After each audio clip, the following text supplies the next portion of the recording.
நான் திருப்பரங்குன்றத்துலேருந்து தாங்க சார் வரேன். ரோப் காரு பண்ணி தந்தீங்கன்னா இன்னும் நல்லா இருக்குங்க சார். அருமை சகோதரர்களுக்கு திருப்பரங்குன்ற மலையில் உள்ள காசி விஸ்வநாதர் கோயில். ஏன்னா நான் அடிக்கடி சட்டமன்றத்தில் சொன்ன மாதிரி திருச்செந்தூர் திருக்கோயிலுக்கு ஒன்று, பழனி திருக்கோயிலை போன்று திருப்பரங்குன்றத்தின் சுற்றுப்புறங்கள் மிகச்சிறப்பாக அமைந்தால்தான் அந்த திருக்கோயில் கல்யாண பூமி என்பார்கள். எங்க முருகன் கோயில கல்யாண பூமி என்பார்கள். அப்படிப்பட்ட கல்யாண பூமி மிகச்சிறப்பாக உருவாவதற்கு ஒரு அரசு அறநிலையத்துறை உற்ற துணையாக இருக்க வேண்டும். அந்த வகையிலே காசி விஸ்வநாதர் கோயிலுக்கு ஒரு ரோப்கார் போவதற்கு வேண்டும் என்ற வேண்டுகோளை மக்களின் வேண்டுகோளாக சட்டமன்றத்தில் 2 முறை 3 முறை எடுத்து வைத்தேன்.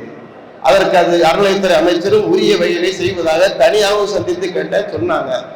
அதற்கான திட்டம் வகுக்கப்பட்டது. டிபிஆர் விரிவான திட்ட அறிக்கை என்று சொல்லுகிற அந்த டிபிஆரும் வகுக்கப்பட்டது.